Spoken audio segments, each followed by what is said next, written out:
Жақсы, ассалаумағалейкум достар. Дүниежүзілік тарихы 30 сұрақ, соңғы сұраққа жеттік. 1920 жылы сәуірде Сан-Ремо келісіміне сәйкес Франция протектораттығын орнатқан ел.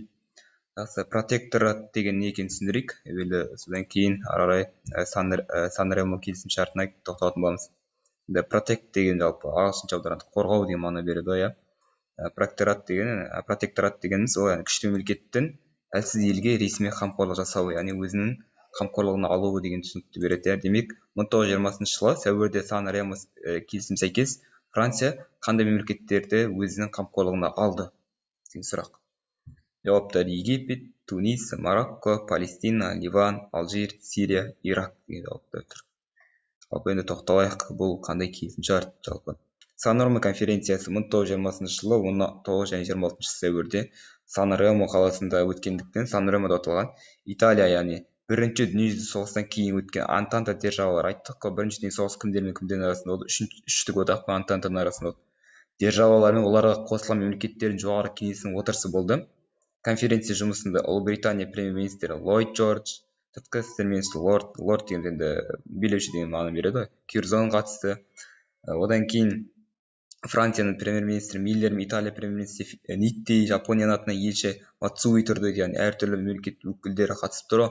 Енді осы кезде осы манағы протекторат дейтін нәрсе қарастырылған, соның ішінде жалпы енді конференция таяу шығыстағы бұрынғы Осман империясының аумақтарын басқару үшін Ақ қаласының ұлттар лигасы мандаттарын бөлу анықталды, яғни кезіндегі Осман империясына қараған мемлекеттерге мандаттар, яғни билеушілер, қамқорлық алушы мемлекеттерді анықтады және барлық аумақтардың нақты шекаралары белгісіз болып қалды.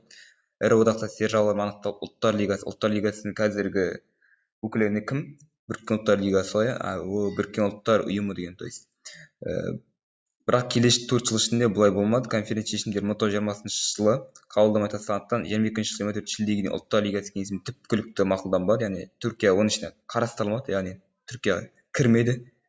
Және де сонымен қатар, яғни бірінші дүниежүзілік соғыста Осман империясы мен кеңестік социалистік республика арасында соғыс өтті, яғни шиеленістер болды. Сонымен қатар конференцияда Германия 1919 жылға Версаль шартына сәйкес әскери баптарын жүзеге асыру және кеңестік Ресейге қатысты одақтастардың ұстаным мәселелері қаралды.